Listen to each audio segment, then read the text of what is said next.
வணக்கம். தமிழ் பூமியோட அடுத்த பாட்காஸ்ட்டில் உங்களை சந்திக்கிறேன்.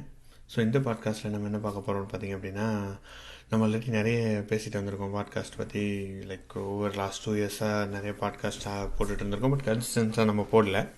ஸோ இப்போ நம்ம என்ன பிளான் பண்ணியிருக்கோம்னு பார்த்திங்க அப்படின்னா, பாட்காஸ்ட் நம்ம கண்டினியூஸாக போடலாம். நம்ம தமிழ் பூமி யூடியூப் சேனல்லையும், அதே சமயத்தில் நம்ம பாட்காஸ்ட்டுக்காக Spotify, Google podcast, YouTube, like Apple பாட்காஸ்ட்லாம் இருக்குல்ல, ஸோ அதுலேயும் நம்ம கண்டினியூஸாக பாட்காஸ்ட் போடலாம் அப்படின்ற மாதிரி பிளான் பண்ணியிருக்கோம். ஏன்னா யூடியூப்பில் பார்த்திங்க அப்படின்னா அது ஒரு டிஃப்ரெண்ட் டைப் ஆஃப் கண்டென்ட். ஒரு ஷார்ட்ஸ், யூடியூப்பில் ஷார்ட்ஸ் கண்டென்ட் வந்துருச்சு. அதுக்கப்புறம் ஒரு யூடியூப்பில் நீங்கள் வீடியோஸ் வந்து இந்த மாதிரி ஒரு ஸ்பெசிஃபிக்கான லென்த்தில் போட்டால் கரெக்டாக இருக்குன்ற மாதிரி இருக்குது. பட் பாட்காஸ்ட்ன்றது அப்படி இல்லை. நம்ம டேரெக்டாக we can reach the people. நம்ம இன்னும் கொஞ்சம் பர்சனலைஸ்டாக கூட இதில் பேசலாம். அந்த மாதிரி பண்ணும்போது நமக்கு இன்னும் கனெக்ட் இருக்கும், நிறைய பேருக்கு யூஸ்ஃபுல்லாக இருக்கும். ஏன்னா நான் ரீசெண்டாக பாட்காஸ்ட் கேட்க ஆரம்பிச்சிருக்கேன், அதான் மேட்ரு. ஸோ நான் பாட்காஸ்ட் கேட்க ஆரம்பிக்கும் போது எனக்கு ரொம்பவே பிடிச்சிருக்கு. நிறைய பேர் பேசுகிறவங்க வந்து எனக்கு நல்லா பேசுகிற மாதிரி இருக்குது. எனக்கு வந்துட்டு ஒரு லென்த்தாக போகும். ஆக்சுவலி சில பாட்காஸ்ட் 1 hour 2 hourலாம் பேசிகிட்டு இருப்பாங்க. நான் பாட்டு உட்காந்து கேட்டுட்ருப்பேன், நான் பாட்டு ஒர்க் பண்ணிட்டுருப்பேன். ஆடியோவில் தான் வர்றதுனால உங்களுக்கு ஈஸியாக லைக் யூடியூப் மாதிரி நீங்கள் உட்காந்து பார்த்துட்ருக்கணும்னு அவசியம் இல்லை. நீங்கள் வேறு ஏதாவது வேலை பார்த்துட்டு கேட்கலாம். அண்ட் இது ஒரு யூஸ்ஃபுல்லான விஷயமா எனக்கு படுது. ஸோ நம்ம இந்த மாதிரி ஏன் கண்டென்ட் க்ரியேட் பண்ணக்கூடாது, நம்ம இந்த மாதிரி அதுக்காக எல்லாருக்கும் யாரோ ஒரு ஆளுக்கு யூஸ்ஃபுல்லாக இருக்கும் அப்படின்ற மாதிரி நான் ஃபீல் பண்ணேன். ஸோ அதனால் நம்ம பாட்காஸ்ட் நம்ம கண்டினியூ பண்ணலாம் அப்படின்னு நினச்சேன். அண்ட் இந்த பாட்காஸ்ட் நீங்கள் கேட்டுட்டு இருந்தீங்க அப்படின்னா கண்டிப்பாக உங்களோட சஜஷன்ஸ் சொல்லுங்கள். அண்ட் மற்ற நம்ம யூடியூப்பில் போடாத அந்த மாதிரி இல்லாத வீடியோஸை நம்ம வீடியோஸ் அண்ட் ஆடியோஸ் வந்து இதுலேயும் நம்ம கண்டினியூஸாக கேட்கலாம். அண்ட் வீக்லி ஒன்ஸ் ஒரு பாட்காஸ்ட் அப்லோட் பண்ணலாம். நம்ம வந்து சாட்டர்டே இல்லைன்னா சண்டே ஒரு எபிசோட் வந்து வீக்லி நம்ம ரிலீஸ் பண்ணோன்னா எல்லாருக்கும் யூஸ்ஃபுல்லாக இருக்கும், கேட்குறதுக்கு நல்லாயிருக்கும் அப்படின்ற மாதிரி பண்ணேன். நானும் நிறைய பாட்காஸ்ட் கேட்டுட்ருக்கேன். For example MBA meme school, அந்த பாட்காஸ்ட்டை கேட்டிருக்கேன். அது ஒரு பெரிய இன்ஸ்பிரேஷன். அவங்க வந்து நல்லா பேசுவாங்க. லைக் வீக்லி ஒன்ஸ் வந்து அவங்க எதை கேட்குறதே ரொம்ப நல்லாயிருக்கும். ஸோ அந்த மாதிரி நம்ம டெக்னாலஜி ரிலேட்டடாக, ஒரு கரியர் ரிலேட்டடாக ஒரு கைட்டாக நம்ம பேசிகிட்ருக்கலாம். நமக்கு தெரிஞ்ச விஷயத்தை தான் நம்ம பேச முடியும். ஸோ அந்த மாதிரி நான் நினச்சிட்ருக்கேன். ஸோ அதோட ஃபஸ்ட்டு தொடக்கம் தான் இந்த பாட்காஸ்ட். ஸோ இந்த பாட்காஸ்ட்டில் நம்ம என்ன பேசலாம், ஓகே பேசலாம்னு முடிவு பண்ணியாச்சு. என்ன பேசலாம் அப்படின்னு முடிவு பண்ணால், ஃபஸ்ட்டு வந்து எனக்கு என்னோடய கரியரை பற்றி பேசுகிறத தவிர வேறு என்ன பெஸ்ட்டாக இருக்க முடியும்னு எனக்கு தோணலை. ஏன்னா என்னோடய கரியரில் பார்த்திங்க அப்படின்னா நான் பெருசாக ஒன்றும் பண்ணல. பட் இருந்தாலும் ஒரு 10 வருஷம் எக்ஸ்பீரியன்ஸ் இருக்குது, ஐடி எக்ஸ்பீரியன்ஸ். நம்ம எப்படி கரியர் அதுக்குள்ளே ஸ்விட்ச் பண்ணியிருக்கேன். இனிஷியலாக SQL சர்வரில் ஸ்டார்ட் பண்ணேன் என்னோடய ஜேர்னியை. ஃபஸ்ட்டு SQL ஸ்லைக் சர்ஃபர் தான் அடிச்சிட்டு இருந்தேன். அதுக்கப்புறம் அப்படியே மாறி கொஞ்சம் அதில் ஸ்டோர் ப்ரொசீஜர் எழுதுறது அந்த மாதிரிலாம் பண்ணி ஒரு 2 வருஷம் ஒர்க் பண்ணேன். அதுக்கப்புறம் பிக் டேட்டாக்கு ஸ்விட்ச் ஆனேன். அப்புறம் பிக் டேட்டாவில் எப்படி என்னோடய லைஃப் இருந்துச்சு, அந்த கரியர்லாம் எப்படி போயிட்டு இருந்துச்சுன்றதை நம்ம ஒரு பாட்காஸ்ட்டாக பேசி அதுலேருந்து ஸ்டார்ட் பண்ணலாம். அதுக்கப்புறம் எனக்கு இன்னும் நிறைய டாபிக்ஸ் இருக்குது ஆக்சுவலி பாட்காஸ்ட்டில் பேசுகிறதுக்கு. அந்த டாபிக்ஸ்லாம் நம்ம கண்டினியூஸாக வீக்லி ஒரு எபிசோடாக நம்ம வந்து போடலாம் அப்படின்றது தான் பிளானு. ஸோ ஃபஸ்ட்டு வந்து கரியர். ஃபஸ்ட்டு வந்து என்னோடய கரியரை பற்றி உங்களுக்கு ஷார்ட்டாக சொல்லிடுறேன். எனக்கு வந்து டோட்டல் 10 years எக்ஸ்பீரியன்ஸ் இருக்குது. அண்ட் இனிஷியல் நான் SQL சர்வர் டெவலப்பராக ஸ்டார்ட் பண்ணேன் என்னோடய லைஃப்பை. அதுக்கப்புறம் நான் வந்துட்டு லைக் பிக் டேட்டாக்கு ஸ்விட்ச் ஆனேன். அப்புறம் பிக் டேட்டாவில் ஸ்பார்க் பிக் டேட்டா கூட சேர்ந்து நானும் வளர்ந்துட்டே வந்திருக்கேன். ஸோ பிக் டேட்டா என்னெல்லாம் டெக்னாலஜி யூஸ் பண்ணுறோமோ அந்த டெக்னாலஜி கூட வளர்ந்துட்டு வந்துட்டேன். ஸோ இதுதான் பேசிக்காக ஷார்ட்டாக என்னோடய ஒரு கரியர் ஸ்னாப்ஷாட் அப்படின்னு சொல்லலாம். அது வரைக்கும் 3 கம்பெனிஸ் வச்சுருக்கேன். ஃபஸ்ட்டு வந்து ராம்கோவில் ஒர்க் பண்ணேன். அப்புறம் LNT போனேன். அதுக்கப்புறம் அக்சென்ச்சர் போனேன். அப்புறம் LNT, அப்புறம் சிட்டி. ஸோ இந்த மாதிரி மல்டிபிள் கம்பெனிஸில் ஒர்க் பண்ணிகிட்ருக்கேன். அண்ட் இப்போது கரண்ட்லி சிட்டியில் ஒர்க் பண்ணிகிட்ருக்கேன். அண்ட் பிக் டேட்டா டெவலப்பர் தான். அண்ட் ஆல்மோஸ்ட் ஒரு லீட் மாதிரி ஒர்க் பண்ணிகிட்ருக்கேன். பட் நான் எவ்வளோ ஒழுங்காக ஒர்க் பண்ணுறேன் அப்படிலாம் எனக்கு தெரியாது. அது என்னோடய மேனேஜர்ட்டு என்னோடய பர்ஃபார்மன்ஸ் அப்ரைசல் பார்த்தா தான் தெரியும். நான் என்ன சொல்ல வரேன்னா, லைக் ஒரு கரியர் இதான் இப்படி தான் நான் வந்திருக்கேன்றது நிறைய பேருக்கு தெரிஞ்சுக்கிறதுக்கு இன்ட்ரெஸ்டிங்காக இருக்கலாம். நிறைய பேருக்கு நம்மளோட லைஃபே மாதிரி இருக்குது அப்படின்ற மாதிரி நிறைய பேருக்கு இருக்கலாம். நிறைய பேர் நான் ஐடிலேருந்து வர்றவங்களுக்கு யூஸ்ஃபுல்லாக கூட இருக்கலாம். அந்த பாகுபலி படத்தில் சொல்லுவாங்க, பிற்காலத்தில் வில்வித்தை கற்பவர்களுக்கு இது ஒரு பாடமாக அமையும். நம்ம எதையாவது சொல்லிக்கிட்டு இருப்போம். அது யாருக்கோ நம்ம பாகுபலி நம்ம நினச்சிக்கிட்டு இருப்போம். ஆனால் நம்ம ஆக்சுவலி அதில் வர்ற காமெடியான கேரக்டராக தான் இருப்போம். ஸோ அந்த மாதிரி விஷயங்களை தான் நம்ம இன்றைக்கி பார்க்க போகிறோம். ஃபஸ்ட்டு நான் வந்து 2012 பாஸ் அவுட் ஆனேன். கோயம்புத்தூரில் ஒரு காலேஜில் படித்தேன். நேரு இன்ஸ்டியூட் ஆஃப் இன்ஜினியரிங் டெக்னாலஜின்ற ஒரு காலேஜ். அந்த காலேஜ் பார்த்திங்க அப்படின்னா நான் லைக் டிப்ளமோ முடிச்சிருக்கேன் நான் ஆல்ரெடி. ஸோ நான் என்ன நினச்சேன்னா ஃபஸ்ட்டு டிப்ளமோ முடிச்சுட்டு 12th முடிச்சதுக்கு நான் 12th படிச்சிருக்கேன் ஆக்சுவலி. 12th படிச்சுட்டு நான் சரி என்ன பண்ணலாம் அப்படின்னு யோசிச்சுட்டு இருக்கும்போது, சரி ஓகே நம்ம வந்து டிப்ளமோ படிச்சிடலாம். டிப்ளமோ படித்தோன்னா நமக்கு வந்து ஈஸியாக வேலை கிடச்சிரும். 2 வருஷத்தில் சிங்கப்பூர் போயிடலாம். சிங்கப்பூர் போயிட்டு நம்ம வேலையை பார்த்துட்டு அவ்வளோதான் சம்பாதிக்க ஆரம்பிச்சிடலாம் அப்படின்றது தான் என்னோடய டார்கெட்டாக இருந்துச்சு. ஏன்னா லைக் வீட்டில் கொஞ்சம் அந்தளவுக்கு அப்போது காசு தேவைப்பட்டுச்சு. சரி நம்ம வேலைக்கு போனால் யூஸ்ஃபுல்லாக இருக்குமே அப்படின்ற மாதிரி பிளான் பண்ணியிருந்தேன். பட் அப்போ என்ன நடந்துச்சுன்னு பார்த்தீங்கன்னா அப்படின்னா 12th முடிச்சதுக்கப்புறம் கரெக்டாக இதை தூக்கிட்டாங்க, என்ட்ரன்ஸை தூக்கிட்டாங்க. ஸோ எல்லோரும் இன்ஜினியரிங்க்கு போக ஆரம்பிச்சிட்டாங்க. ஸோ நானும் எனக்கு இன்ஜினியரிங்னா என்ட்ரன்ஸில் எழுதணும் அப்படிலாம் எனக்கு தெரியவே தெரியாது.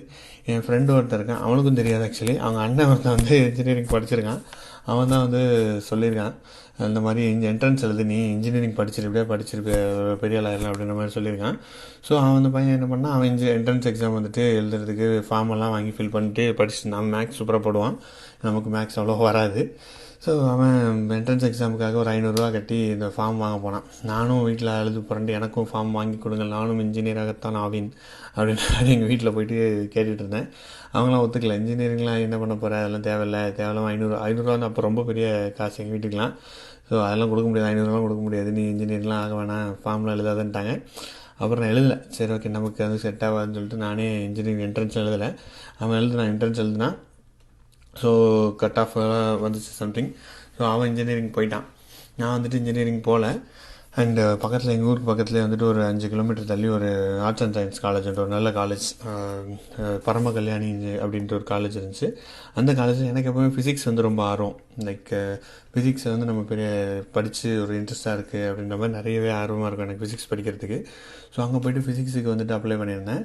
அண்ட் அங்கேயும் கிடைக்காதுன்ற டவுட் தான். பெரிய மார்க்லாம் ஒன்றும் வாங்கலை, 980 வாங்கியிருந்தேன். 980 ஐ திங்க் 980 மார்க் வாங்கியிருந்தேன். அண்டு அதுக்கப்புறம் இன்னொன்று என்ன பண்ணலான்னு பார்த்தீங்கன்னா, சரி பாலிடெக்னிக்கும் அப்ளை பண்ணிடலாம், எனக்கு பாலிடெக்னிக் போனால் சரி சீக்கிரம் வேலைக்கு போயிடலாமே அப்படின்ற பிளான் இருந்துச்சு. ஸோ அதுக்கும் கிடைக்காதான்னு தெரியல. அண்ட் அப்போது ஒரு நல்லது என்ன நடந்துச்சுன்னு பார்த்திங்க அப்படின்னா, என்ட்ரன்ஸை தூக்கிட்டாங்க கவர்மெண்ட்டு. ஸோ என்ட்ரன்ஸை தூக்குனதுக்கப்புறம் எல்லாருமே வந்துட்டு இன்ஜினியரிங் போயிட்டாங்க. பாலிடெக்னிக்கு லைக் யூஸ்வலாக இருக்கிற அளவுக்கு க்ரௌட் இல்லை. ஏன்னா நான் போனது வந்து ஒரு சங்கர் பாலிடெக்னிக் காலேஜ்னு திருநெல்வேலியில் இருக்கும். ஸோ ஒரு கிட்டத்தட்ட ஒரு ப்ரெஸ்டீஜியஸ் இன்ஸ்டியூட். அங்கே மார்க் குறைய இருந்தால் கிடைக்காது. பட் லக்கிலி எனக்கு வந்து கம்ப்யூட்டர் சயின்ஸ் கிடச்சிது. நான் வந்துட்டு மெக்கானிக்கல்லாம் வேணும் அப்படின்னு சொல்லிட்டு இருந்தேன். பட் என்னோடய மார்க்குக்கு இதுதான்ப்பா தர முடியும் அப்படின்னு சொல்லிட்டு கம்ப்யூட்டர் டெக்னாலஜி கொடுத்தாங்க. நான் ரொம்ப கடுப்பாகிட்டே இருந்தேன், என்னடா நமக்கு இந்த இது கிடைக்கலையே அப்படின்ற மாதிரி. கம்ப்யூட்டர் சயின்ஸ் கிடச்சிருக்கேன் அப்படின்னு நினச்சிட்டு இருந்தேன். பட் ஓகே, கிடச்சதை வச்சு படிப்போம், எப்படியோ எல்லாரும் சொல்லிட்டாங்கன்னா சரி ஓகே இது கிடச்சாலும் ஓகே தான், நீ வந்துட்டு படித்து உன்னால் டிப்ளமோ முடிச்சிட்டனாலே உனக்கு வேலை உண்டு, நீ இதில் படித்தாலும் மெக்கானிக்கல் வேலை எப்படினாலும் வந்துக்கலான்ட்டாங்க. சரி படிப்போம் அப்படின்னு சொல்லிட்டு டிப்ளமோ முடித்தேன். நான் டிப்ளமோ நீங்கள் 12th முடிச்சு வந்ததுனால 2 வருஷம் தான் diploma. So direct second year. So டிப்ளமோவும் ஒரு நல்லதாக தான் ஃபஸ்ட்டு காலேஜுன்றதுனால நல்லா தான் போச்சு. லைக் ப்ராக்டிக்கலாக ஓரளவுக்கு எல்லாம் சொல்லிக் கொடுத்தாங்க.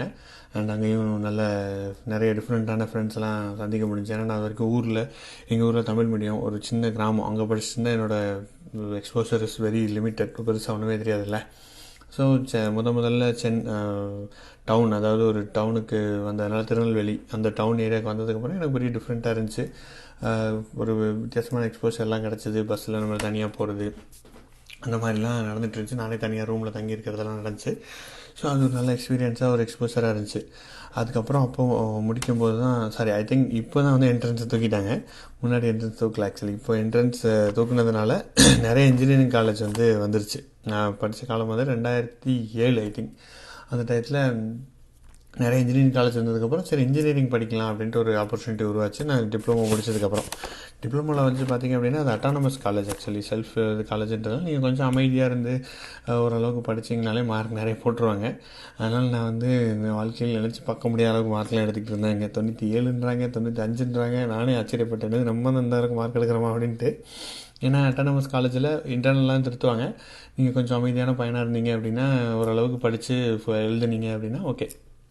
பொம்மைக்கையாக படிக்க மாட்டேன், ஓரளவுக்கு ஆவரேஜாக படிப்பேன். நான் 97 வாங்கணுன்னே வாழ்க்கையில் கனவு கூட கிடையாது.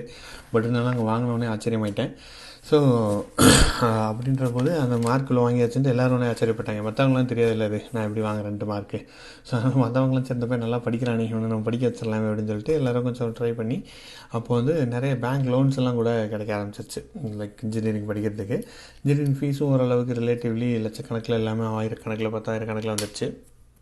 ஸோ ஒரு ஐ திங்க் 32,000 ஃபீஸ் அந்த இதில் நான் வந்து என்ட்ரன்ஸ் எக்ஸாம் போய் லைக் இது கவுன்சிலிங் போயிட்டு எனக்கு கோயம்புத்தூரில் ஒரு காலேஜில் வாங்கிட்டேன். நான் சென்னையில் வாங்கலாம் பார்த்தேன். சரி கோயம்புத்தூர் பெஸ்ட்டாக இருக்குதுன்னு சொல்லிட்டு எங்கள் அப்பாவுக்கும் கொஞ்சம் ஒர்க் இருந்துச்சுனால கோயம்புத்தூரில் Nehru institute of engineering technology படிக்க ஆரம்பித்து அங்கே அங்கே வந்து என்ட்ரன்ஸ் வாங்கி அங்கே போக ஆரம்பிச்சாச்சு. அங்கே போனால் காலேஜ் வந்து பார்த்திங்கன்னா கொஞ்சம் அவுட்டரில் தான் இருந்துச்சு. எங்களோட ஃபீஸர்ஸ் தான் அவங்க பில்டிங்கே கட்டி முடிச்சுட்டு இருந்தாங்க. போகும்போது பார்த்தா அவள் தான் ஒரு 2 பில்டிங் இன்னும் பாக்கி இருந்துச்சு. ஸோ ஓகே ஃபைன், நான் வந்து ஒன்று தினமும் நம்பினேன். நம்ம வந்து எந்த காலேஜுக்கு போனாலும் அந்த காலேஜ் என்னோடய லைஃப்பை வந்து டிட்டர்மைன் பண்ண போகிறது கிடையாது, நான் தான் என்னை டிஃபைன் பண்ணுவேன்றது நான் ரொம்ப உறுதியாக இருந்தேன். சின்ன வயசுலேருந்தே நான் வந்து அதான் கவுன்சிலிங் போகும்போது யார்ட்டையும் பெருசாக எந்த காலேஜ் கேட்குறதா அந்த காலேஜ் கேட்குறதான்னு பெருசாக யார்ட்டையுமே நான் கேட்கல. லைக் நம்ம எங்கே போனாலும் நம்ம பெரிய ஆளாயிரோண்டா வாடா அப்படின்ற மாதிரியான ஒரு என்ன சொல்கிறது, தப்போ கரெக்டோ தெரியாது, அந்த மாதிரி ஒரு மைண்ட் செட் எனக்கு இருந்துச்சு, எப்போவுமே இருந்துச்சு.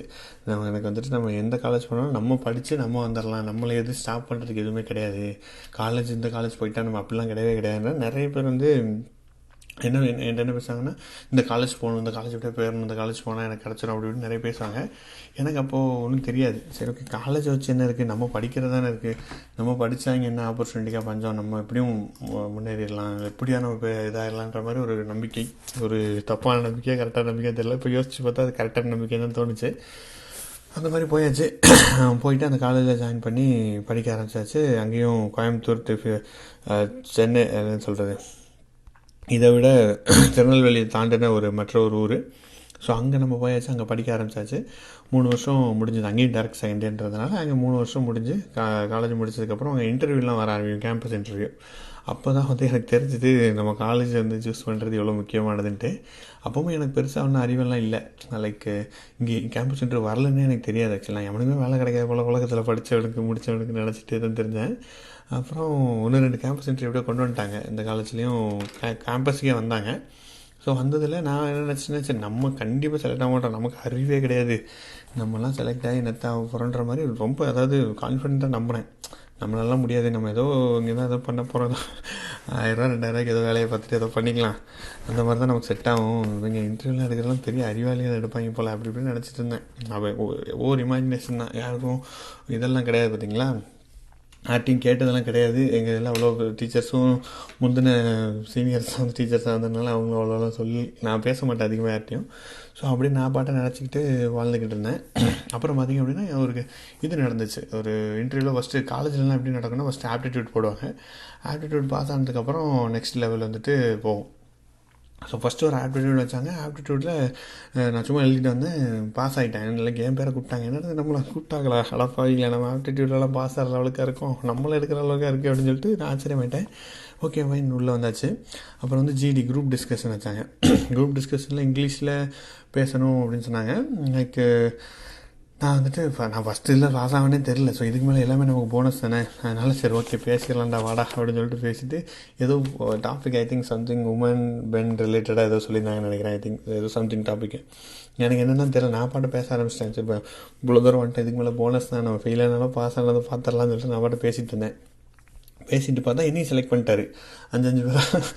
நான் வந்து ஆச்சரியமாயிட்டேன், என்னது நம்மளும் செலக்ட் பண்ணிட்டாங்களா அப்படின்ட்டு. அதிலே என்ன நடந்துச்சு அப்படின்னா, ஒரு விஷயம் என்ன நடந்துச்சுன்னா, இன்னொருத்தன் வந்திருந்தேன், என் காலேஜ் மேட்டு தான். அவன் வந்து என்ன சொன்னான் அந்த ட்ரெயினர்கிட்ட, எனக்கு வந்துட்டு இங்கிலீஷ்லாம் தெரியாது, நீங்கள் தமிழில் பேச விடுங்க, நான் வந்து பயங்கரமாக பேசிடுவேன் அப்படின்ட்டு சண்டை போட்டுட்டு இருந்தான். ஆக்சுவலி சம் ஆர்கியூமெண்ட் மாதிரி போச்சு அவர்கிட்ட.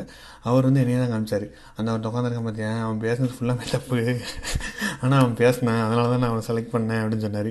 அப்புறம் தான் எனக்கு அதெல்லாம் தோணுச்சு. லைக் அது வரைக்கும் நான் வந்து ரொம்ப நம்மலாம் ஒன்றுத்துக்குமே ஆக மாட்டோம்னு நினச்சிருந்தவன், என்னடா நம்ம ஜிடி செலக்ட் ஆகிட்டோம், அதுக்கப்புறம் இது செலக்ட் ஆகிட்டோம், சரி நம்ம ஒரு பெரிய ஆள் போலையே அப்படின்னு நினச்சிட்டு ஜாலியாக தெரிஞ்சுக்கிட்டு இருந்தேன். இன்டர்வியூ தனிக்கு அதுக்கு அடுத்த ரவுண்ட் இருக்குது, அதெல்லாம் எனக்கு தெரியாது அப்படின்னு நினச்சிக்கிட்டு இருந்தேன். அதுக்கப்புறம் அடுத்த ரவுண்டில் போயிடுச்சு அந்த இன்டர்வியூ, அது வேறு விஷயம். அதுக்கப்புறம் இன்னொரு இன்டர்வியூ வந்துச்சு. இன்னொரு இன்டர்வியூ என்னாச்சு பார்த்திங்கன்னா, இதுவும் இதேமாதிரி தான். அங்கே லைக் ரிட்டன் பண்ணால் அதுக்கப்புறம் ஜிடி போச்சு. ஜிடிலாம் போகிற அளவுக்கு இப்போ உடனே நான் ஜிடியில் பாஸ் ஆகிறேன்ன்ற மாதிரி பாஸ் ஆகிட்டு டிடிலையும் பாஸ் ஆகிடுச்சு. அதுக்கப்புறம் ஒரு டெக்னிக்கலாக இன்டர்வியூ இருந்துச்சு. அந்த டெக்னிக்கல் இன்டர்வியூவும் அதாவது ஃபேஸ் டு ஃபேஸ் இருந்துச்சு. அதில் என்ன பண்ணியிருக்கீங்க இப்போ காலேஜில் ப்ராஜெக்ட்லாம் சொல்லுங்கன்னு கேட்டாங்க. நான் அப்போவுமே வந்து யூடியூப்பில் வீடியோலாம் போட்டேன். இப்போ விஹெச்பி நான் ஃப்ரெண்டு பருதி அவங்களாம் சேர்ந்து யூடியூப்பில் வீடியோ போட்டோம். அப்புறம் ஐ திங்க் இன்னொரு பொண்ணு கிருத்திகா. நாங்கள் 3 பேர் சேர்ந்துட்டு அதுவும் டெக்னிக்கல் ஒரு டெக் பிளாகெல்லாம் ரன் பண்ணோம். techtwinkles.com அப்படின்லாம் ஒன்று ரன் பண்ணோம். அண்டு அதெல்லாம் சொன்னதுக்கப்புறம் சரி ஓகே இந்த பசங்க 3 பேருமே செலக்ட் பண்ணிட்டாங்க நெக்ஸ்ட் ரவுண்டுக்கு. அது வந்து பாரத் மேட்ரிமோனி அந்த கம்பெனி. ஸோ செலக்ட் பண்ணதுக்கப்புறம் சரி ஓகே நம்ம தான் பெரிய ஆள், நம்ம செலக்ட் ஆகிட்டோம், இனிமேல் என்னடா நமக்கு அப்படின்னு சொல்லிட்டு நான் பாட்ட உட்காந்துருந்தேன். நம்மளை விட எவனை செலக்ட் பண்ணிடுவான்ற மாதிரி மைண்ட் செட் மாறிடுச்சு. பாருங்களேன் எப்படிலாம் யோசிக்கிறோன்ட்டு. ஒரு ஒரு ஒரு வாரத்துக்கு முன்னாடி நான் ஒன்றுமே ஆக மாட்டேன், நான் ஒரு வேஸ்ட்டுன்னு நினச்சிட்டு இருந்தேன். பட் ஒரு வாரத்தில் பார்த்தீங்கன்னா நம்ம செலக்ட் ஆகிட்டோம்டா, நம்ம செலக்ட் ஆகிடும்டா அப்படின்ற மாதிரியான மைண்ட் செட் அளவுக்கு மாறிடுச்சு. ஸோ ஆனால் அதுக்கும் அப்புன்னு ஒன்று அடிக்க போகிறாங்கன்றது அப்புறம் தெரிய வந்துச்சு.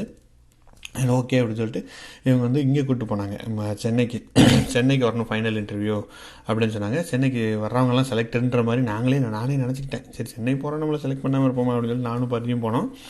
ஐ திங்க் கிருத்திகா அந்த கொஞ்சம் செலக்ட் ஆகலைன்னு நினைக்கிறேன். நானும் பார்த்தியும் போனோம். இன்னும் நிறைய பேர் வந்தாங்க, எங்கள் காலேஜிலேருந்து நிறைய பேர் செலக்ட் ஆயிருந்தாங்க, எங்கள் கிளாஸ்லேயும் நிறைய பேர். நாங்கள்லாம் போனோம், சென்னைக்கு போனோம். சென்னையில் போனால் பாரத் மேட்ரிமோனி ஆஃபீஸ்க்கு போயிட்டு Chennai first time I think first time நினைக்கிறேன். அங்கே வந்து இங்கே போயிருந்தோம். எங்கே அவங்களே ஐ திங்க் ரூம்லாம் போட்டிருந்தாங்கன்னு நினைக்கிறேன், எக்ஸாக்டாக தெரியல, மறந்துட்டேன். பட் அன்றைக்கே போய்ட்டு அன்றைக்கே வர மாதிரி இருந்துச்சு நினைக்கிறேன். காலையில் போயிட்டு ஆஃபீஸ் முடிச்சு அப்படியே அன்றைக்கே ரிட்டன் வர மாதிரி இருந்துச்சு. டிக்கெட்லாம் போட்டிருந்தாங்க. ஸோ போயிட்டு அங்கே ஒன்றும் பெருசாக இல்லை, சும்மா அவங்கள பார்த்து டிஸ்கஸ் பண்ணணும், சும்மா அங்கேயும் குரூப் டிஸ்கஷன் மாதிரிலாம் போட்டிருந்தாங்க. அங்கே என்ன பண்ணாங்கன்னா கேள்வியெல்லாம் லைக் என் காலேஜ்லேருந்து போனவங்க, நான் ரொம்ப அமைதியாக இருந்தேன், நம்ம செலக்ட் ஆகிட்டோமே அப்படின்ற மைண்ட் செட்டாக என்னன்னு தெரியல, பட் அமைதியாக இருந்தேன்.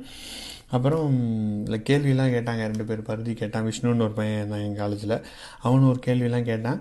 நான் சரி என்னடா நான் என்ன தெரியல, திடீர்னு கொஞ்சம் பயமாகவும் இருந்துச்சு எனக்கு. புதுசாக வேறு இடத்துக்கு போனதுக்கப்புறம் ஐயோ என்னால் முடியுமான்ற மாதிரி ஏதோ சம்திங் மைண்ட் செட் வந்துருச்சுன்னு நினைக்கிறேன். எதுவுமே நான் பேசலை, அவன் கேட்ட கேள்விக்கு மட்டும் ஆன்சர் சொல்லிவிட்டு வந்துட்டேன். அண்ட் அதில் பார்த்திங்க அப்படின்னா நான் செலக்ட் ஆகலை. அண்டு பரதி செலக்ட் ஆகிட்டான், விஷ்ணு அந்த இன்னொரு பையனும் செலக்ட் ஆகிட்டான். அப்புறம் தரணின்ட்டு ஒரு பையன் இருப்பான், அவனும் நல்லா பேசுவான், is also very good. So அவனும் செலக்ட் ஆகிட்டான். என்னடா நம்ம செலக்ட் ஆகலையே, நம்ம வந்து நம்மளை ரிஜெக்ட் பண்ணிட்டாங்களே அப்படின்னு ரொம்ப டிப்ரெஸ் ஆகிட்டேன். சார் என்னடா அப்படின்னு லைக் போன லெவலை விட கீழே வந்தாச்சு. சரி நம்ம ரிஜெக்ட் ஆனது ஆகிட்டோம், ஒன்றும் பிரச்சனை இல்லை அப்படின்னு சொல்லிட்டு அதுக்கு என் காலேஜில் அவ்வளோவா இன்டர்வியூலாம் கொண்டு வர முடியாது, அப்போ தான் நியூ காலேஜில். ஸோ அதனால் சரி அவ்வளோதான் போச்சு, இப்போ வாழ்க்கையே போச்சு. 15,000 சம்பளம் கொடுத்தாங்க அவங்க. 15,000 அப்போ வந்து ரொம்ப பெருசு. ஆக்சுவலி நான் வந்து 5,000 3,000 அந்த ரேஞ்சில் நினச்சிட்டு இருந்தேன். 15,000ன்றது பெருசாக இருந்துச்சு.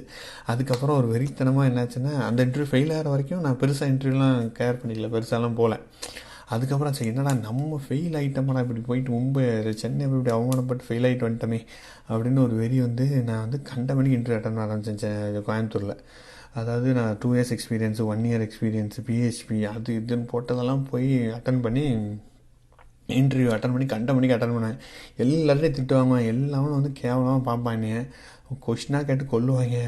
அவ்வளோ வெயில் அடிக்கும் அங்கெல்லாம். சில சம்மர் டைத்தில் ட்ரை பண்ணிட்டு இருந்தேன். அப்படியே காலைல ஒரு இன்டர்வியூ, மதியம் ஒரு இன்டர்வியூன்னு போவேன். அப்படியே ஒரு டிப்ரெஸ்ஸான நிலைக்கு போயிட்டேன். எப்படியாவது ஒருத்தனாவது நம்மளை செலக்டர்னு நம்மளை சொல்லணும்டா அப்படின்ற மாதிரி வெறித்தனமாக ஒரு இது பண்ணிகிட்டு இருந்தேன். ரொம்ப தப்பு ஆக்சுவலி. ஏன்னா நான் போனது ஃபுல்லாமே பார்த்திங்க அப்படின்னா எக்ஸ்பீரியன்ஸ், 1 year எக்ஸ்பீரியன்ஸ், 2 எக்ஸ்பீரியன்ஸ் கேட்டிருக்கோம் பார்த்தீங்களா, அந்த மாதிரி போயிட்டேன். அதுவும் இன்னொன்று என்னென்னா நான் போனது ஃபுல்லாமே small companies. So small companies எப்போவுமே வந்து ஒரு பெஸ்ட்டான ஆளை எதிர்பார்ப்பாங்க, நல்ல விஷயம் தெரிஞ்சவனே எதிர்பார்ப்பாங்க. நம்ம வந்துட்டு பெரிய கம்பெனிஸுக்கு தான் கஷ்டமாக போக முடியும்னு நினச்சிட்டு இருந்தேன். ஆனால் அப்படி கிடையாது. வேறு மாற்றமெல்லாம் ஈஸியாக எடுத்துருவான். ஏன்னா அவனுக்கு வந்து கொஞ்சம் உங்களுக்கு ட்ரைனிங் கொடுக்க முடியும், ஆல்ரெடி கொஞ்சம் அவன் ப்ராஜெக்டில் ஒழுங்காக ஓடிக்கிட்டு இருக்கும், அந்த மாதிரி பண்ணிடலாம். அது மிட் சைஸ் கம்பெனி.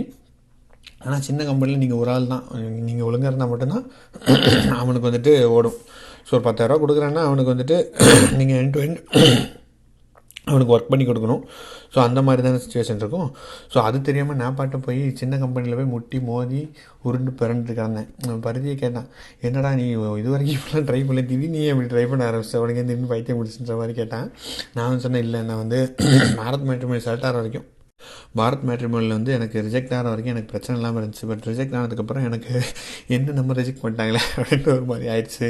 அதனால் நான் செலக்ட் ஆகணும்னு இருந்தேன் அப்படின்னு. பட் அந்தளவுக்கு எதுவுமே ஒர்க் அவுட் ஆகலைங்க. அதுக்கப்புறம் என்னோடய ஹெச்ஓடி அங்கே லைக் எங்கள் காலேஜ் ஹெச்ஓடி ஒருத்தர் இருந்தார். அவர் வந்து கொஞ்சம் நல்ல மனசு பண்ணி அவருக்கு தெரிஞ்ச கம்பெனியில் என்னை ரெஃபர் பண்ணி விட்டார். ஆண்ட்ராய்டு டெவலப்பராக போய் பண்ணுப்பா அப்படின்ற மாதிரி பண்ணுறேன் அப்படின்னு சொல்லியிருந்தார் அந்த டயத்தில். அப்போ தான் ஒரு ஆப்பர்ச்சுனிட்டி வந்துச்சு. டேன் டேன் டேன் அப்படின்னு பேக்ரவுண்ட் மியூசிக் போடுறோம் நம்ம இங்கே. ஏன்னா அந்த ஆப்பர்ச்சுனிட்டி வந்து பார்த்திங்கன்னா சென்னையில் போய் இன்டர்வியூ அட்டன் பண்ணணும் அப்படின்னாங்க.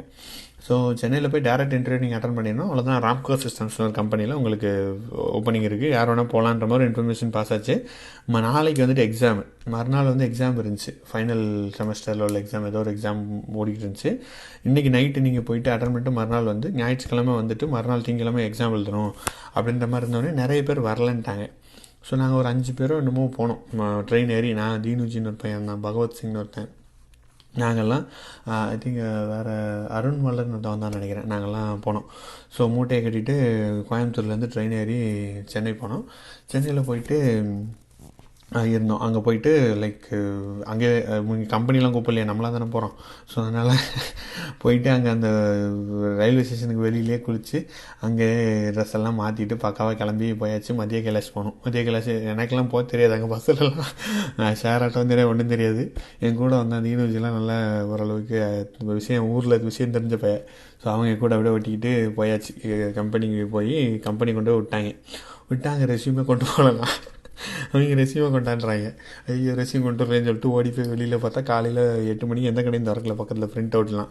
அப்புறம் தள்ளி போய் எங்கேயோ போய் ஒரு இடத்துல ஒரு பிரிண்ட் அவுட் எடுத்துகிட்டு வந்து எப்படியோ கடன் வாங்கி ஒரு பழைய ரெஸ்யூம் வச்சுருந்தேன், அதை கொடுத்துட்டேன். அப்புறம் கடை 8 மணிக்கு திறக்கலையே, நான் என்ன பண்ணுறது. பழைய ரெஸ்யூம் அப்டேட்டடே இல்லை. காலேஜ் டைத்தில் ரெஸ்யூமே ஒன்றும் கிடையாது, பட் இருந்தாலும் அப்டேட் இல்லாமல் ஒரு பழைய ரெஸ்யூமில் கொடுத்து டிப்ளமோ முடித்தேன். அந்த ரெஸ்யூம் கொடுத்துட்டேன். அவங்க கேட்குறாங்க, என்னது நீங்கள் டிப்ளமோ முடிச்சிருக்கீங்களா, எது முடிச்சிங்களா, அவங்கள இன்டர்வியூ எடுக்கிறதுக்காக வேணாமான்னு திட்டுறாங்க.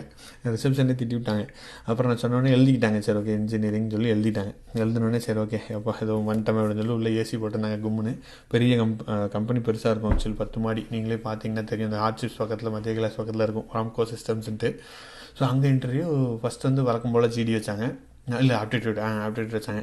ஆப்டிடியூட் கிளியர் ஆகிட்டேன். அப்புறம் வந்து ஜிடி வச்சாங்க, குரூப் டிஸ்கஷனில் இன்னும் 2-3 பேர் வந்தாங்க. ஓரளவுக்கு பேசினதுக்கப்புறம் ஃபைனல் ரவுண்டு இதில் ஃபில்டர் ஆகிட்டாங்க. ஆக்சுவலி ஃபைனலாக நான் இன்னும் 2-3 பேர், எங்கள் இதில் தீனுஜி ஐ திங்க் வந்தான்னு நினைக்கிறேன் ஃபைனல் ரவுண்டு. அப்புறம் இன்னொருலேருந்து 2-3 பேர் வந்துட்டாங்க, ஃபைனல் வந்துட்டாங்க. எனக்கா சரி நம்ம சென்னை ஃபைனல் ரவுண்டுன்னா போன தடவை ஃபெயில் ஆகிட்டோம் இதில், அது என்னது பாரத் மேட்ரிமோனியில் ஃபைனல் வராதே அப்படின்னு சொல்லிட்டு எனக்கு அப்படியே ஒரே டென்ஷனாகவே இருந்துச்சு. நம்ம கண்டிப்பாக இதில் ஃபெயில் ஆயிரும் ரொம்ப இதாக தான் இருந்துச்சு, நெகட்டிவாக தான் போயிட்டு இருந்துச்சு மைண்டு ஃபுல்லாமே. பட் இருந்தாலும் ஓகே இவ்வளோ தூரம் வந்துட்டோம், ட்ரை பண்ணிட்டு போயிடலாம்னு சொல்லிட்டு ஃபைனல் இன்டர்வியூ வச்சாங்க. ஒரு மேம் எடுத்தாங்க, ஐ திங்க் அவங்க பேர் மறந்துட்டேன் ஆக்சுவலி. அவங்க எடுத்தாங்க. ஆர்டிபிஎம்எஸ் பற்றிலாம் கேட்டாங்க. நமக்கு ஆர்டிபிஎம்எஸ்னால் எனக்கு தெரியுங்க அப்படின்னு சொல்லிட்டு ஜாலியாக பேசிட்டு வந்துட்டேன். ஐ திங்க் நல்லா பண்ண மாதிரி தான் எனக்கு ஒரு ஃபீலிங் இருந்துச்சு. பட் இருந்தாலும் நமக்கு தெரியாதுல்ல, அதனால் வந்துட்டேன். ரிசல்ட் எதுவும் வரல. 2 நாளில் சொல்கிறேன். யூஸ்வலாக என்ன சொல்லுவாங்க, 2 நாள் ரிசல்ட் சொல்லிடுவாங்க, ஆனால் ரிசல்ட்டு சொல்ல மாட்டாங்க பார்த்தீங்களா. அதே மாதிரி நான் வந்துட்டேன் வீட்டுக்கு. ரிசல்ட்டெல்லாம் அவங்க யாரும் சொல்லவே இல்லை. அப்புறம் வெயிட் பண்ணிட்டு இருந்தேன், ஒன்றுமே ரிசல்ட்டே வரல. அப்புறம் சரி அவ்வளோதான் போச்சு அப்படின்னு சொல்லிட்டு இதுவும் சோகமாக ஆயிடுச்சு. சார் நம்ம எழுதுகிற எக்ஸாமே எழுதி வச்சிரும் அப்படின்னு சொல்லி எக்ஸாம் எழுதினேன். அது ஏதோ பாஸ் ஆயிடும்னு நினச்சேன். பார்த்தா அதில் நிறைய மார்க் கிடச்சிச்சு அன்எக்ஸ்பெக்டடாக. அதுக்கப்புறம் அந்த மீன் வேலை என்னோடய ஹெச்ஆர் வந்துட்டு என்னோடய ஹெச்ஓடி வந்து இது ஒரு கம்பெனிக்கு ரெஃபர் பண்ணியிருந்தார்ல, அங்கே வந்துட்டு கூட போய் என்னை கூட வந்து ஒருத்தனை அனுப்பிச்சி விட்டார்.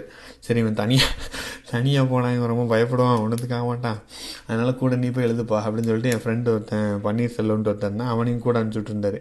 ஸோ அவனும் என் கூட வந்து எழுதினான். அவனுக்கு இந்த கம்பெனியில் அவன் ஆக்சுவலி லாஜிடெக்கில் செலக்ட் ஆகி பெரிய லெவலில் போயிட்டான். அவனுக்கு இந்த கம்பெனிலாம் சேரணும் அவசியம் கிடையாது. எனக்கு சும்மா கம்பெனிக்கு வந்து எழுதிக்கிட்டு இருந்தான் அவன் வந்து. எனக்கு அதே மாதிரி இருந்துச்சு, எனக்கு ரொம்ப அவமானமாக இருந்துச்சு. என்னடா நம்ம நிலைமை இப்படி ஆயிடுச்சடா அப்படின்ற மாதிரி இருந்துச்சு. சரி இதெல்லாம் ஹெச்ஓடி சொல்லிட்டாரு, நம்ம ஒன்றும் பண்ண முடியாது, வந்து எழுதிட்டு அவனும் கூட வந்தான். அவன் நல்லா என்ன சொல்ல மோட்டிவேஷனலாக பேசுவான், எப்போவுமே நல்ல பையன். ஸோ அவனும் வந்து எழுதிட்டு இருக்கும்போது நம்ம கிடச்சிருன்னு அவன் எனக்கு இதெல்லாம் நம்பிக்கையெல்லாம் விட்டுனான். கிடச்சிருண்டா ஒன்றும் பிரச்சனை இல்லடா அப்படின்னா. சரி நான் ஐயோ என்னடா இப்படி ஆச்சு அப்படின்ற மாதிரி ஃபீலிங்கில் இருந்தேன். பட் இருந்தாலும் ஓகே எழுதலாம்னு சொல்லிட்டு ஆப்டிடியூட் எழுதினேன். அங்கே 2-3 ரவுண்டு போச்சு. அப்புறம் ரிசல்ட் சொல்கிறேன் அப்படின்னு சொல்லிட்டாங்க. அப்புறம் இன்னும் மறுநாள் ரிசல்ட் சொல்லிட்டாங்க. இங்கே ஃபஸ்ட்டில் நான் ராம்கோ அந்த கேப்பில் அட்டன் பண்ணிட்டு வந்துட்டு இருந்தேன். அந்த கேப்பில் சொல்லிட்டாங்க ஓகே தான் நீங்கள் செலக்ட் எடுங்க அப்படின்ட்டாங்க. அண்ட் உங்களுக்கு வந்து நாங்கள் வந்து சேலரி வந்து 5000 கொடுக்குறோம், இது வந்து வெளில சொல்கிறோம், ஆனால் உங்களுக்கு ஒரு சர்ப்ரைஸ் இருக்குது, நாங்கள் வந்து 6000 கொடுக்க போகிறோம் உங்களுக்கு, அதனால் 3 வருஷம் பாண்டு, நீங்கள் வந்து இங்கே ஒர்க் பண்ணுங்கள் அப்படின்னு சொல்லிட்டாங்க.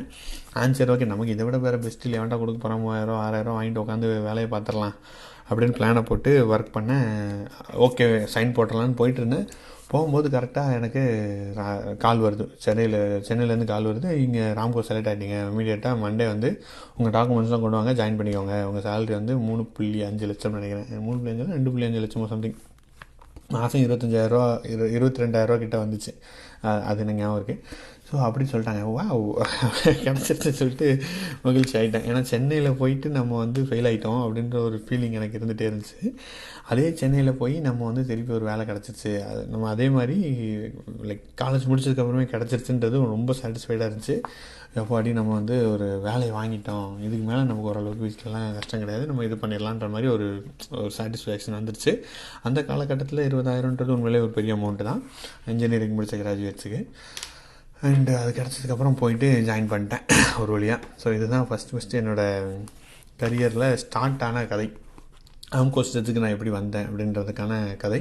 அண்ட் ராம்கோ சிஸ்டத்தில் ஃபுல்லாமே நான் வந்து எஸ்கியூஎல் டெவலப்பராக இருந்தேன். அது எப்படி இருந்துச்சு, அங்கே போனதுக்கப்புறம் நாங்கள் மீட் பண்ண சீனியர்ஸு, அங்கே உள்ள என்விரான்மெண்ட் எப்படி இருந்துச்சு, இப்போ இங்கே உள்ள லைஃபுக்கும் அங்கே உள்ள லைஃபுக்கும் அப்படியே கான்ட்ராஸ்ட்டாக நடந்துச்சு, என்னெல்லாம் நடந்துச்சு அப்படின்றத நான் உங்களுக்கு அடுத்த பாட்காஸ்ட்டில் நான் உங்களுக்கு கண்டிப்பாக சொல்கிறேன். அண்ட் ஐ திங்க் இது வந்து நான் பெருசாக ப்ரிப்பேர்லாம் பண்ணிட்டு வரல, லைக் எனக்கு என்ன நடந்துச்சு என் லைஃப்பில் அப்படின்றத நான் உங்களுக்கு அப்படியே ஷேர் பண்ணிட்டுருக்கேன். இதெல்லாம் நான் ஆக்சுவலி என் டைரியில் எழுதி வச்சுருக்கேன். ஸோ டைரியில் எழுதி வச்சுட்டு நான் என்னெல்லாம் நடந்துச்சுட்டு இதெல்லாம் பக்கமாக உட்காந்து கை வலிச்சு எழுதிய ஒரு நிறைய டைரி தொலைஞ்சு போச்சு ஆக்சுவலி, எழுதி வச்சுருந்தேன் டைரியில். ஸோ இந்த பாட்காஸ்ட்டும் it's like related to more of ஒரு க்ளோஸ் டு ஹார்ட்ன்ற மாதிரி தான். ஏன்னா நான் என் லைஃப் நடந்து அப்படியே அவங்ககிட்ட சொல்கிறேன். மேக்ஸிமம் அந்த பேரும் கூட சொல்கிறேன், ஏன்னா அத்தென்டிசிட்டி நமக்கு இருக்குன்றத அந்த பேரோட சொல்கிறதுனால என்ன சொல்கிறது, இது உங்களுக்கு மேபி எங்கேயும் ஏதோ இடத்துல யூஸாக இருக்கலாம். ஏன்னா நான் வந்து அப்படியே செலக்ட் ஆகிட்டு வந்துடுறதில்லை. நான் வந்து பெருசாக ஒரு உத்தமன், நான் பெரிய ஆளாக கிடையாது. நானும் வந்து இது என்ன சொல்கிறது, இது ஃபஸ்ட்டு வந்துட்டு நம்ம ஒன்றுத்துக்கு ஆக மாட்டோம்னு நினச்சேன், அப்புறம் நம்ம தான் பெரிய ஆள்னு நினச்சேன், அப்புறம் திருப்பி ஒன்றுத்துக்கு ஆக மாட்டேன், திருப்பி டிப்ரெஸ் ஆகிட்டேன். ஸோ இந்த மாதிரி மல்டிபிள் விஷயங்கள் கடந்து தான் நம்ம வந்து ஒரு இப்போ காலேஜ் ஸ்டூடெண்ட்டு பட் இருந்தாலும் இந்த மாதிரி விஷயங்கள் எல்லாத்துக்குமே நடக்குது. ஸோ அதை பற்றி ஒரு பேசிக்காக உங்களுக்கு ஏதோ ரிலேட் பண்ண முடியும்னு நான் நினைக்கிறேன். ஸோ இது உங்களால் ரிலேட் பண்ண முடிஞ்சது அப்படின்னா கண்டிப்பாக நீங்கள் ஐ டோன்ட் நோ பாட்காஸ்ட்டில் நீங்கள் யூடியூப்பில் கேட்டுட்டு இருந்தீங்க அப்படின்னா கண்டிப்பாக கமெண்ட் பண்ணலாம். இல்லைனா என்னோடய நம்பர் வாட்ஸ்அப் நம்பர் கொடுக்குறேன், என்னோடய டீட்டெயில்ஸ் லைக்கில் இன்ஸ்டாகிராம், ஃபேஸ்புக் அதெல்லாம் வந்து டீட்டெயில் கொடுக்குறேன். அதில் நீங்கள் வந்துட்டு you can ping me. And உங்களுக்கு அடுத்து வேறு இந்த சீரிஸ் எனிவே போயிட்டுருக்கோம். நான் என்னோடய கரியரோட நெக்ஸ்ட் எபிசோட்ஸை நான் உங்களுக்கு சொல்கிறேன். பட் உங்களுக்கு எதாவது டாபிக்ஸ் எதாவது பேசணும்னு நீங்கள் இருந்துச்சுன்னா அதை கூட நீங்கள் சஜஸ்ட் பண்ணலாம். இதோட கருத்துக்களையும் நீங்கள் சொல்லுங்கள். அடுத்த பாட்காஸ்ட்டில் உங்களை அடுத்த வாரம் சந்திக்கிறேன். அதுவரை விடைபெறுவது உங்கள் நண்பன் ஆறுமுகம். பாய். எல்லோரும் ஷேர் பண்ணுங்கள் பாட்காஸ்ட் உங்களுக்கு பிடிச்சிருந்து யூஸ்ஃபுல்லாக இருந்துச்சுன்னா.